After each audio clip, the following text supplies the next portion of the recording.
¿Qué tal, amigos de Potosí Noticias? Muy buenas tardes. Nos da mucho gusto que nos estén acompañando en este viernes 8 de septiembre de 2023.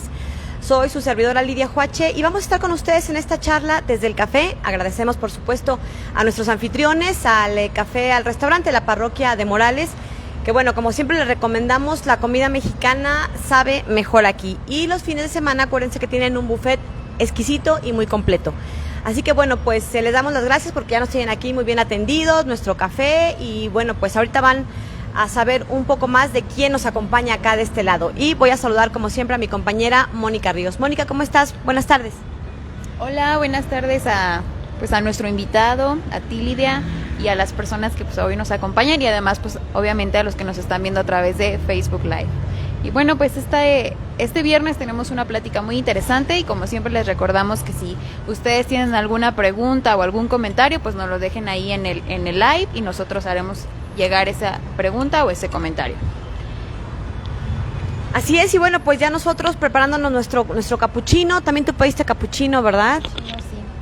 Bueno, pues vamos a presentar a nuestro invitado, le vamos a saludar, pero sobre todo le vamos a agradecer que haya tenido la gentileza, la generosidad de estar estos momentos con nosotros. Sabemos que tiene mucha chamba, mucha tarea porque está haciendo un posgrado, pero que bueno, pues afortunadamente se ha dado el tiempo, la chance de estar acá con nosotros. Leonardo Ferrer es el invitado de hoy. Él es un cubano que bueno, ya nos platicará un poquito de qué está haciendo, qué ha hecho. Él es licenciado en periodismo en la Universidad de Oriente en Cuba. Está estudiando acá la maestría en estudios latinoamericanos en la Universidad Autónoma de San Luis Potosí. Y como siempre decimos, son de estos personajes, de estas historias de vida que van construyendo el día a día de San Luis Potosí y que van aportando su granito de arena, su historia, su aportación particular para que bueno, pues la experiencia de muchos y de pocos se vaya enriqueciendo. Leonardo, ¿cómo estás? Gracias por acompañarnos. Gracias a ti, Lidia, al equipo por invitarme. Es un placer estar con ustedes y por supuesto con los usuarios que nos acompañan mediante este Facebook Live. Bueno, pues vamos a ir platicando con él. Antes Mónica nos ha preparado aquí una breve semblanza porque es muy extensa, porque además, así como lo ven de joven, ha tenido una rica experiencia en el ejercicio de la comunicación, del periodismo en Cuba, y bueno, pues ya iremos descubriendo qué más ha hecho, qué más se está haciendo en estos últimos años. ¿Cuántos años tienes, Leo? Perdón. Tengo 31 años. Sí, eres muy joven. Bueno, comencemos. Bueno, pues como ya mencionábamos, Leonardo Ferrer es licenciado en periodismo. Pues muchas felicidades porque hoy, 8 de septiembre, justo es Día Internacional del Periodista. Entonces, también felicidades para ti, Lidia. Gracias, para ti también. Gracias. Entonces, bueno, pues Leonardo tiene un currículum, la verdad, muy impresionante. Y aquí pues tenemos como una gran semblanza de lo que ha hecho, pero pues vamos a mencionar nada más algunas cosas. Él trabajó en la Agencia Cubana de Noticias, fue reportero durante la visita del Papa Francisco, reportero en el Festival Internacional del Nuevo Cine Latinoamericano, reportero durante la visita a Cuba de su santidad Kirill, patriarca de Moscú y de toda Rusia, fue reportero también durante la visita del expresidente Barack Obama, fue reportero durante las honras fúnebres al expresidente cubano Fidel Castro, redactor y reportero de noticieros de Televisión Nacional, redactor, reportero y director de noticieros de fin de semana de Cubavisión Internacional. Y pues bueno, como ya mencionaba Lidia, actualmente estudió la maestría en ciencia, está estudiando, ¿verdad? Estudia la maestría en estudios latinoamericanos en territorio, sociedad y cultura en la UASLP. A ver, cuéntanos, ¿qué andas haciendo por acá? ¿Cómo llegaste? ¿Cómo te enteras que existe en México una provincia ahí llamada San Luis Potosí? ¿Qué te trajo por acá? Yo tuve la oportunidad, trabajaba en la televisión, de conocer a uno de los estudiantes de la promoción que es antes de la mía, que le había llegado esta maestría, y me interesé, comencé a investigar, y cuando vi los temas y vi el objetivo que persigue esta maestría en estudios latinoamericanos, dije, ahí está lo que yo busco. Entonces yo me había dedicado en Cuba a trabajar la presencia francesa y cómo esta influye en la conformación de la identidad del cubano en cuanto a vestuario, arquitectura, modos de vida, y presenté un proyecto que es un estudio comparativo entre Santiago de Cuba, que es la ciudad natal mía, y San Luis Potosí, que es donde radica la maestría que estudio. Y de ahí vino mi interés. Satisfactoriamente apliqué y entre tantos de miles de estudiantes pude clasificar, y bueno, ya desde febrero me encuentro aquí estudiando la maestría. Desde febrero de este año. De este año. Sí. Bueno, a mí me gustaría preguntarte, antes de que nos empieces a contar sobre pues tu estancia aquí en San Luis Potosí, de su profesión. O sea, ¿por qué te decidiste de estudiar periodismo? ¿O por qué te decidiste dedicar al periodismo? Justo en este marco del 8 de septiembre, en donde, bueno, pues efectivamente, internacionalmente se conmemora este noble oficio.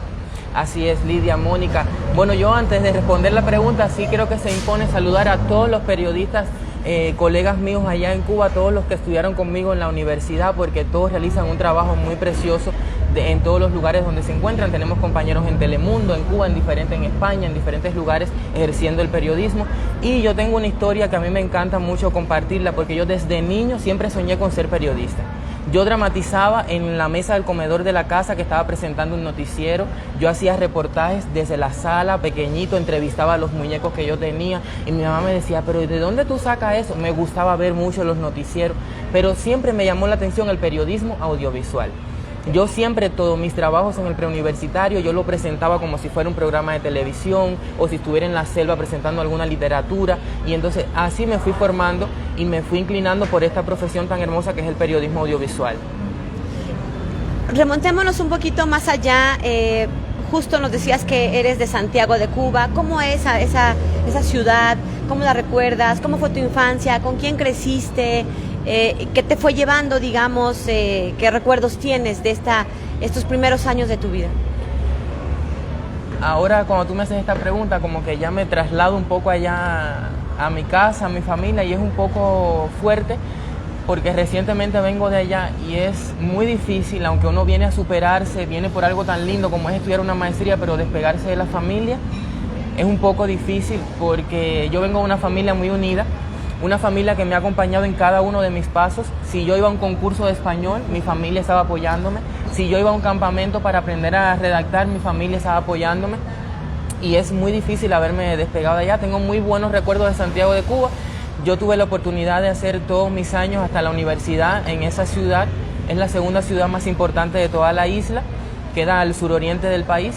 Y luego me trasladé a la capital de Cuba para ejercer allá en Televisión Nacional todo el trayecto y todo lo que ustedes han podido comprobar ahí en mi currículum.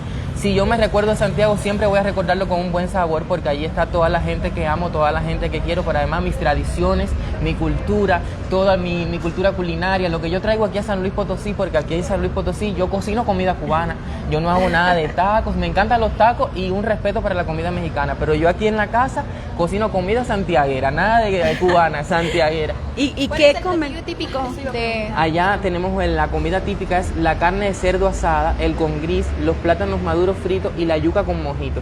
También se hace un tamal de maíz, pero es diferente al tamal de aquí. Es un tamal que se hace con el maíz tierno y queda riquísimo. A ver, esta carne de puerco me la dijiste muy rápido. Luego en cubano pues no le entiendo. A ver, más despacio, por favor. ¿Otra vez? ¿Cómo? ¿Es todo un platillo? ¿Un solo platillo? Sí, es esto? carne de cerdo asada. Se toma una pieza de carne, se alinea con diferentes especias y se deja en reposo y se pone en el horno hasta que ya está la carne. Y bueno, se trocea y se come a gusto. Muy bien. ¿Y se puede combinar con qué cosas? Se puede combinar con tamales, incluso con los mismos tacos se puede combinar, porque nosotros hemos hecho aquí en la casa y como no nos ha quedado el con gris, que es otra parte del plato típico de Cuba, para los otros días, ahora le explico, no las comemos con tacos, la carne de cerdo asada troceadita. El con gris es lo que conocemos como moros y cristianos, que se sofríe el frijol con el arroz y queda este vínculo así, queda riquísimo, con su toque de comino, de orégano, y eso identifica mucho al cubano. Y particularmente en Santiago, ¿cómo es la gente? Digo, aquí los potosinos tenemos a veces una fama no muy amable, de que somos cerrados, un poco tímidos. ¿Tú qué piensas de los potosinos? Bueno, ¿qué concepto Lidia, tienes de Mónica, nosotros? muchísimas gracias por la pregunta, porque siempre me la hacen y siempre yo digo la misma respuesta. Para los usuarios que me ven, sobre todo para los potosinos. Yo he tenido una suerte maravillosa con todos, porque desde el taxista hasta el doctor en la universidad conmigo han sido súper amables. Yo ni un minuto me he sentido solo, porque aquí he encontrado familias buenísimas, que las puedo mencionar, maravillosas, que no me han dejado sentirme solo. Sé del potosinazo, conozco el potosinazo, pero a mí nunca me ha pasado, gracias a Dios. Sí he tenido muy buena relación con todos los potosinos, muy amable, y también con todos los mexicanos en general. Y bueno, ahora sí cuéntanos cómo son en Santiago de Cuba. Me imagino que el hecho de que estén partes del Caribe te hace de cierta forma. El santiaguero tiene una característica muy peculiar, es que es muy hiperactivo, muy caliente. Esa es la tierra caliente, se conoce como la tierra caliente. Nosotros nunca vamos a estar estáticos en una sola actividad, nosotros tenemos que hacer miles de cosas a la vez porque tenemos mucho fuego en la sangre. Somos el fruto de varias culturas que emigraron y llegaron a Santiago de Cuba. Tenemos franceses, ingleses, haitianos, africanos, españoles, y esa mezcla es lo que identifica al santiaguero y al cubano en general, porque la isla entera es fruto de esa gran emigración que tuvimos en siglos atrás. ¿Cómo es que recibes tu primera oportunidad para ejercer el periodismo? Recién terminas la carrera en la universidad, ¿y qué sucede? Lidia, nosotros en la carrera, en el primer año, damos periodismo impreso y tenemos la oportunidad de hacer las prácticas en un periódico. A mí me tocó la práctica en el periódico principal de Santiago de Cuba. Ahí es donde te asigna el Estado, ¿verdad? Exacto, ahí la universidad me asigna ese periódico. Pero yo siempre tenía como esa cosita de ir más allá y hablé con mis profesores y ellos me dejaron, porque mi dirección era de la capital, ellos me dejaban que yo hiciera las prácticas en los medios de la capital. Entonces yo casi en el periodo de práctica me iba para la capital, hacía mis prácticas y ya me quedaba, no por algo oficial, sino como algo de empatía en el medio colaborando gratuitamente todo el periodo vacacional, y siempre que tenía vacaciones me iba entonces para seguir colaborando. ¿Y entonces en qué momento veías a tu familia en Santiago? Bueno, el periodo vacacional siempre la pasaba allá en la capital haciendo práctica en los medios de comunicación, y fue de esa manera que entré a la televisión, porque entrar en la televisión nacional en Cuba es un logro grande, porque no cualquiera puede llegar ahí. Y yo era, me acuerdo, en segundo año de la carrera, estábamos en 2012, yo apenas tenía fuerza para hablar, hablaba muy bajiticos, todo me daba vergüenza, y diseñé un proyecto que consistía en hacer reportajes con imágenes de archivo para no tener que sacar un camarógrafo ni una cámara, y yo mismo lo editaba para no tener que disponer de un editor y que me lo publicara al medio. Yo presenté el proyecto, ese día llegué con una camisita a la televisión nacional y pregunté que quién era el jefe, que si me podía atender, y me dijeron que esperara. Yo esperé 1 hora, 2 horas, 3 horas, a las 4 horas me atendieron, eran cerca de las 6 de la tarde. Yo no sabía caminar La Habana porque era un niño de Santiago de Cuba, además un niño de casa, estudioso, y tenía mucho temor, pero tenía el deseo de entrar a la televisión nacional. Tenía deseo de que mi familia sintiera el orgullo y todo el sacrificio que ellos pasaron para que yo llegara a la universidad, revertírselo en ese trabajo. Y ese día el jefe me atendió y me dijo que yo quería, que quién yo era. Yo le expliqué y me dijo, comienzas mañana en el primer programa informativo que abre la televisión cubana, que se llama La Revista Buenos Días. Envío un enorme saludo para todos allá que estuvieron al tanto de esta publicación y quieren ver la transmisión en vivo. Un saludo para todos, con ello crecí muchísimo. Y bueno, comencé a trabajar en la revista Buenos Días en el año 2012 hasta que vine para acá en febrero.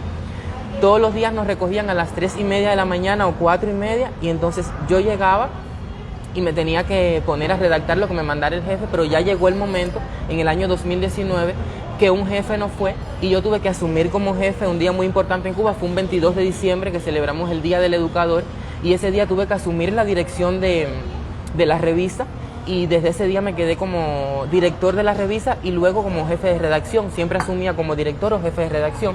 Muchísimas veces Lidia entraba en un ajetreo precioso que conocemos nosotros los periodistas, que es de dirigir la emisión y presentar la noticia también. Estás como loco porque estás pensando en lo que viene en el guión atrás y estás en el set presentando la noticia, preocupado por tu corbata, preocupado por lo que la gente está pensando, pero también pensando en el guión que tú tienes a cargo. Y es muy linda esa profesión. Cuando tú leías ahorita yo sentí una emoción por dentro porque fueron momentos de mucho crecimiento, no solamente profesional, sino también personal.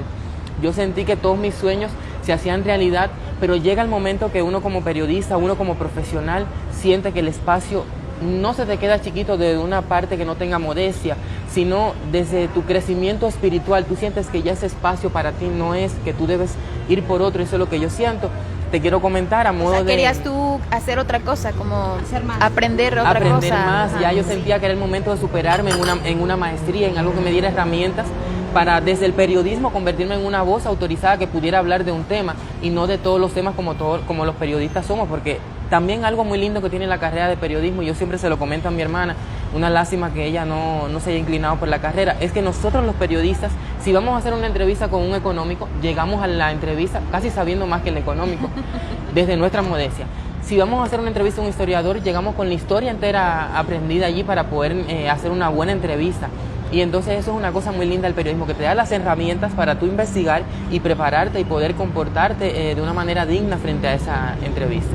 Y este trabajo fue el que te dio la oportunidad de, por ejemplo, cubrir estos eventos importantes como la visita de Barack Obama o la visita del Papa. ¿Cómo fue? O sea, ¿cómo es pues cubrir esos tipos de eventos? Fueron momentos para mí muy emocionantes. Yo estuve en las coberturas esas que fueron coberturas especiales. Habían periodistas que llevaban muchísimo más tiempo que yo, que tenían como los espacios principales de donde iban a estar esas figuras. Y yo, teniendo en cuenta la responsabilidad que siempre asumí desde tiempo temprano, desde que estaba en la carrera, me dieron esa oportunidad de poder cubrir esos eventos. Entonces yo estaba, por ejemplo, si la caravana de Obama iba a pasar por la calle 23, yo estaba ahí para poder reportar lo que estaba sucediendo con la caravana, la seguridad. ¿En qué año fue eso? Si más no recuerdo, fue en el 2017, dice mi currículum, ¿me puede ayudar? Porque es que son tantas fechas que no recuerdo con exactitud. Pero te impuso Obama, ¿lo viste? ¿Qué sentiste? 2016. 2016, sí. Sí, ¿cómo fue cubrir ese evento? ¿Solo pasaba y estaban ahí todos los reporteros? ¿Qué pensabas? ¿Qué sentías? Era un momento coyunturalmente, culturalmente, históricamente importantísimo, porque era esta vida de Estados Unidos, Cuba, con toda la historia que sabemos. Realmente fue un momento de mucha responsabilidad porque las relaciones Cuba-Estados Unidos son unas relaciones que siempre han estado sobre un pañuelo muy tenso. Entonces, que tengamos en Cuba la presencia del que era presidente en ese momento de Estados Unidos, con las relaciones como históricamente era un compromiso como periodista poder transmitir esa realidad que estaba ocurriendo en el país. Me recuerdo que Obama estaba en una tarima y yo tenía que reportar unos pasos antes lo que estaba sucediendo detrás mío. Yo tenía que ir con el rabito del ojo, tú sabes, maña de periodista, mirando lo que estaba sucediendo para poder ir reportando y simular todo lo que estaba pasando en ese momento. Muchas cosas que hacemos allá en la televisión cubana, porque no tenemos recursos, es siempre adelantarnos a lo que va a suceder, obtener las entrevistas antes para poder simular los vivos, porque es que no tenemos los recursos necesarios para muchas veces salir en vivo, aunque sí he tenido muchas oportunidades de estar totalmente en vivo y es un reto. Ustedes saben, porque son del medio, es un reto estar en vivo porque uno siempre quiere dar lo mejor de uno y sobre todo ese compromiso que tiene con las personas que nos ven, de querer darle lo mejor a ellos, la verdad, porque nuestro compromiso es la verdad con ese pueblo que nos ve. Yo quisiera preguntarte también de un momento sumamente histórico, que fue precisamente las honras fúnebres a quien fuera el presidente cubano por varias décadas, de Fidel Castro. Bueno, primero, ¿qué pensaste cuando muere Fidel Castro, periodísticamente, digamos, ¿no? Más allá de que era el jefe de la nación, etcétera. Periodísticamente debió haber representado algo importante. ¿Qué pensó pues, en lo personal, ¿no? sobre ese momento? Fue un momento muy tenso para toda Cuba porque los cubanos no estábamos preparados para enfrentar la muerte de Fidel, porque Fidel dentro de Cuba y dentro de la política en general asumió un liderazgo carismático. Muchos niños lloraron a Fidel. Yo no me creía la muerte de Fidel, porque amén de la situación económica que tiene Cuba, que es una situación muy precaria, eso lo sabemos todos, eso no hay por qué ocultarlo, Fidel era un líder carismático, era un líder que te gustaba ver su discurso porque tú le encontrabas lógica. Y en ese momento me acuerdo que yo estaba en una casa en la playa y cuando yo me enteré que se murió Fidel, yo dije, se me embromó la casa en la playa. Ya al momento me fueron a recoger, tuvimos días sin poder ir a la casa. ¿Qué significa se me embromó? Se me embromó es como en castellano de San Luis. Como que ya no tuve esa oportunidad. Ya se me cebó. Exacto. Ya eso se murió ahí mi playa, mi familia continuó en la playa. Yo tuve que irme para la redacción y allí permanecer todo el tiempo editando trabajos, editando crónicas. Yo edité más de 10 crónicas de Fidel para poder sostener toda esa programación que cubrió todas las honras fúnebres. Fue un paso por toda Cuba hasta llegar donde descansan actualmente sus restos, en el cementerio Santa Ifigenia, casualmente de Santiago de Cuba, porque es la ciudad héroe y él decidió que allí fueran enterrados sus restos. Y fue muy duro porque tuvimos que sostener esa programación con pases de provincia, tuve que asumir la dirección de revistas en ese momento porque estaban las fuerzas agotadas y los jóvenes sobre todo asumimos, igual que en el periodo de la COVID, que eso son otra historia larga que también deberíamos platicar, bueno, si usted cree pertinente. Estamos platicando con Leonardo Ferrer, él es chance de que le tome un traguito, de que pruebe su agua de Lourdes mezclado ahí con su naranjada. Es un joven cubano que, como ustedes saben, bueno, pues como ustedes están viendo, mejor dicho, tiene un cerebro a 1000 por hora. Entonces nos está compartiendo pues un poco de su historia personal y que, bueno, a todos nos puede resultar interesante porque pues simplemente es la experiencia de vida distinta a lo que estamos acostumbrados a vivir quizá aquí en nuestra felicidad y calma doméstica desde San Luis Potosí, y que mejor que empezar a conocer como estas otras historias de alguien que vive y transita todos los días en nuestras calles, pero que bueno, detrás tiene toda una historia que contar. Cuando periodísticamente, ¿qué significó para ti la visita de el Papa Francisco? También ese fue, y bueno, si eres católico, no. ¿Qué tipo de liderazgo observas en el Papa Francisco? Cuando el Papa Francisco, ya conocemos que va a visitar Cuba, aquello fue un revuelo enorme porque la visita del Papa siempre trae paz a la nación donde vaya. A mí me informaron que debía cubrir esa visita, tenía que estar en frente de una iglesia de estilo neogótico que es muy reconocida en La Habana, en una calle que se llama Calle Reina, una de las calles principales que tiene la capital de Cuba. Debía estar parado ahí cuando el Papa entrara o pasara por ahí, entrevistando al público qué creían de la visita del Papa. Fue algo muy curioso porque cada uno de los cubanos que pude entrevistar, Lidia, Mónica, fue maravillosa la opinión que tenían, porque era como si una paloma se posara. Esas fueron exactamente las palabras de una entrevistada, si más no recuerdo, se posara en aquella Cuba donde estábamos pasando por tanta precariedad, donde todavía se pasa por tanta precariedad. Pero aquello fue una visita que trajo muchísima paz, un mensaje de aliento para el pueblo de Cuba, un mensaje de aliento también para el gobierno, porque siempre es bueno tener el apoyo del Papa, sea de la religión que profese. Y periodísticamente fue un compromiso grandísimo, un compromiso también con mi familia, porque cuando yo le comenté a mis padres y a mis abuelos también, que ellos viven muy de cerca mi periodismo, muy de cerca cada una de mis cosas, bueno, de hecho, ellos estaban pendientes a este link, que ahora era que todo, en Cuba ahora son las 8 y seguro están pegaditos ¿Nos están viendo? live. Sí. Un saludo para toda mi familia, para mi mamá. Bueno, no te queremos meter en estos entendibles momentos porque estás a distancia, estás alejado, pero bueno, te hemos tratado más o menos bien los potosinos, ¿no? Ya dijiste que sí, encontraste potosinos que no aplican el potosinazo. Exacto. No, pero además es un chico muy fácil de querer. La verdad es que he tenido la oportunidad de conocerlo más allá de estos momentos, y la verdad es que es una persona no solo inteligente, sino Lolo se nota un buen ser humano. Cuéntanos este reto que significó el COVID. ¿Cómo lo enfrentaron? ¿Qué pasó? ¿Dónde estabas? ¿Y cómo fue todo este trayecto? ¿Cuánto duró? Porque suponemos que igual que todos, de 2020 a casi finales de 2021. El periodo de la COVID-19 fue un periodo muy fuerte, muy duro para el mundo entero, pero bueno, desde mi perspectiva como periodista, como joven periodista, voy a tratar de acercar la historia a todo el que no vea, a ustedes, Lidia, Mónica, porque yo me acuerdo que ese día yo estaba en la redacción, había asumido la dirección del noticiero que sale a las 2 de la tarde por Cubavisión Internacional, que es la única señal de Cuba al mundo. Yo fui mucho tiempo director de ese noticiero. Y yo voy al baño un momento, había una reunión, y cuando yo viro del baño veo que me están mirando raro y me estaban diciendo: tú eres el periodista que va a cubrir a los viajeros que entran por el aeropuerto internacional José Martí. Había muchísimos mexicanos que conocí, argentinos, y yo no estaba consciente, ni siquiera ellos, a lo que me estaba enfrentando.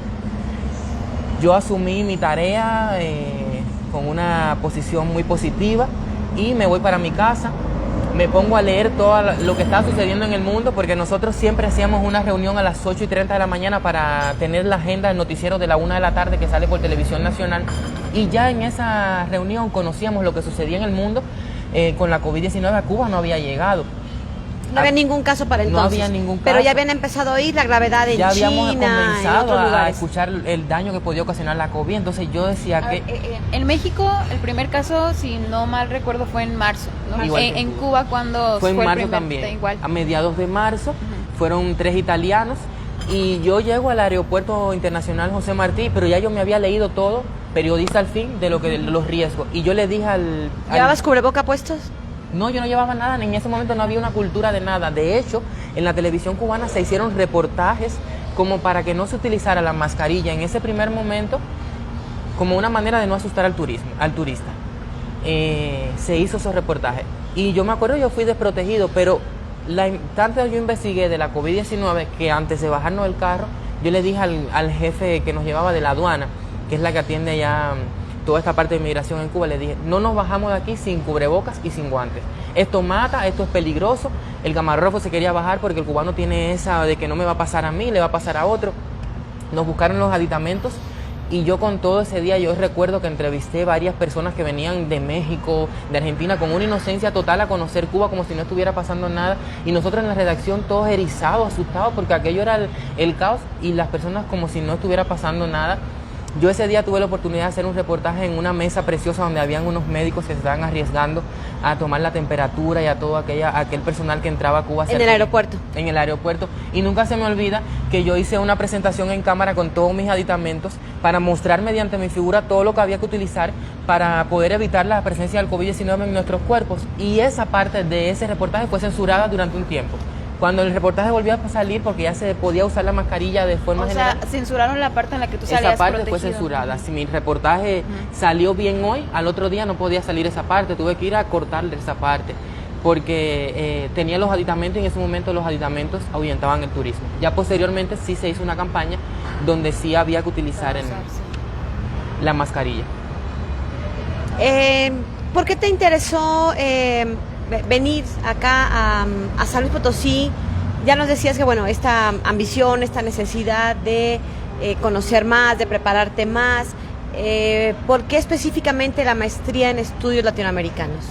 Yo había elegido 3 maestrías para aplicar. Una de Asuntos Políticos y Políticas Públicas en la Universidad Autónoma de Argentina, una en la Universidad de Málaga, que era de Comunicación Audiovisual y Audiencias, y esta de Estudios Latinoamericanos. Las 3 me llegaron, pero Argentina y España se me hacían un poco lejos de mi casa, y México yo en 2 horas y media llego a La Habana, y pensando en que mis abuelos ya están viejitos, mi papá y no sé qué, y como quiera la Universidad Autónoma San Luis Potosí goza de buen prestigio, buen nivel rigor educativo. académico, decidí optar por esta maestría, que sí me gustaron mucho las líneas de investigación. Y sí quiero decir que desde el minuto 1 recibí un apoyo total de todos los profesores de la maestría que se interesaron por mi tema, se interesaron por mi currículum. La convocatoria está ahora mismo abierta, si era el 5 de octubre, si más no recuerdo. Tienen líneas de investigación muy apegadas al patrimonio, a la ecología. Los invito a que si quieren pueden pasarse por la página de la Universidad Autónoma, específicamente del posgrado en Estudios Latinoamericanos en Territorio, Sociedad y Cultura, y allí están todas las bases de esa convocatoria, Lidia, para el que quiera aplicar, lo puede hacer de cualquier parte del mundo.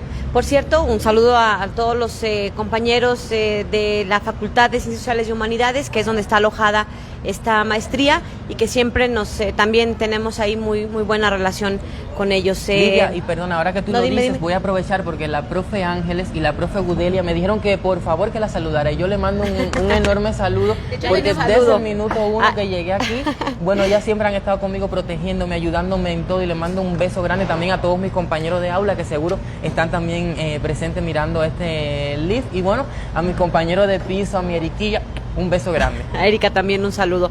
Bueno, tenemos, por cierto, un comentario ya acá, un saludo a través de Facebook. Sí, Angelitos Ortiz nos dice, lo estoy viendo disfrutando de un cafecito que me trajo de Cuba. Que también es ¿Qué tal el café de Cuba? Sí, el café de Cuba es riquísimo, yo me traigo de allá. Hace poco estamos analizando en una asignatura que se llama Historia Ambiental cómo hay fenómenos de cambios naturales, y una de las cosas era el movimiento de elementos naturales por diferentes partes. Yo le comentaba a la profe que yo me traigo el cafecito de Cuba porque el café de Cuba tiene un sabor diferente. El café llega a Cuba precisamente con los franceses a finales del siglo XVIII, principios del siglo XIX. Esa es parte de mi investigación, y se establecen allí los cultivos de café, un café maravilloso que incluso se exporta. Qué rico, ya se me antojó. No, adelante. Pues solo te quería preguntar que, o sea, hablando ahorita de tu experiencia como periodista, ¿cuáles crees que han sido las peores experiencias que te ha dejado el periodismo? Bueno, yo he tenido muchas experiencias lindas, más lindas que peores en el periodismo, porque incluso de las peores yo trato de sacar algo lindo. Por ejemplo, yo fui a cubrir la reapertura de un zoológico allá en la capital de Cuba después de que pasa la COVID-19, y yo quería reportar desde una jaula de monos porque esos monos son traídos de África Central y crecen en Cuba gracias al cuidado que se le ofrece allí en el zoológico. Y yo quería reportar desde esa jaula porque los monos estaban preciosos y los monos me atacaron, me llenaron de mango, de agua, de melón, me tiraron, todo eso sale en cámara. ¿Y qué yo hice? Yo voy a aprovechar estas imágenes. Yo voy a comenzar este reportaje con ese gancho. Y tuvo muy buena aceptación, el reportaje salió en Telemundo, miles de medios lo replicaron, incluso medios de la contrarrevolución, diciendo que eran monos pagados por la CIA. Esa fue una experiencia un poco cómica. Pero bueno, sí tuve una experiencia muy fuerte que fue cuando entrevisté a la prima bailarina absoluta Alicia Alonso, que en paz descanse. Fue un momento muy fuerte porque era una figura que me impresionaba muchísimo.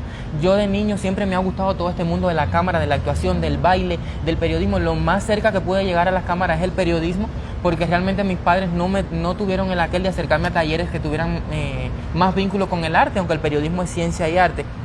Pero cuando yo vi la figura de Alicia Alonso frente a mí, yo sentí una impresión tan pero tan grande que no sabía qué hacer y tenía mi cuestionario y todo en mente y yo me sentía muy impresionado y con eso empecé, porque somos seres humanos, y con eso comencé diciéndole que estaba muy impresionado con su figura, que había crecido viéndola triunfar, viéndola poner el nombre de Cuba en lo alto. Y ella me puso la mano aquí y me dijo: pero tú tan pequeñito eres periodista, nunca yo voy a olvidar eso. Y ella me trae un vaso, una copa de champán.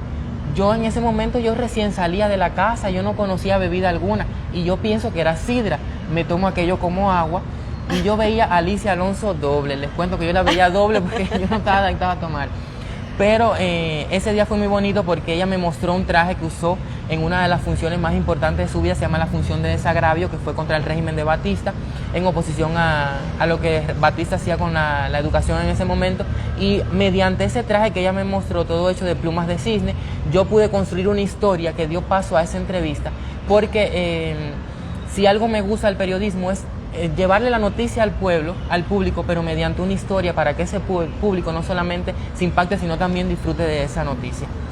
¿Qué otras experiencias recuerdas, anécdotas con personajes, en tu día a día, de esos aprendizajes que deja el periodismo? Lidia, bueno, yo te voy a decir que de los aprendizajes que deja el periodismo, tú lo debes conocer. Ser presentador de noticias te da mucha astucia, porque son varias cámaras, varias personas dirigiéndote y tú no puedes mirar otro lugar que no sea tu prompter, que te indiquen. Entonces, y aquí estás oyendo a alguien, ¿verdad? Y ahí estás oyendo y tienes miles de señas. Yo estaba leyendo noticias nacionales, me dicen que el presentador que iba a cubrir el próximo espacio no llega, que tengo que seguir con un bloque de noticias internacionales que yo desconocía totalmente, y vienen los nombres de Putin con el presidente de Ucrania, y yo en ese momento, yo no sé de qué manera, yo recé 10.000 Padre Nuestro y leí aquellos nombres, que aquello salió así rapidísimo. ¿Y pudiste leer Zelensky? Y leí, muchacha, leí aquello rapidísimo, que ni me enteré de cómo yo leía aquello. Y sí te digo, mira, yo soy un niño que no tengo, o un joven que no tengo tanta calle, pero tengo mucha astucia y se la debo al periodismo, porque el periodismo tú tienes que escribir tu nota, llegar a editar, llegar a ver las imágenes y todo de manera inmediata, pero además estar pendiente a todas las señas que te van haciendo los coordinadores en un programa en vivo, y eso te da mucha astucia. Yo tengo la capacidad muchísimas veces de saber lo que está pasando al lado mío sin estar mirándolo bien fijamente.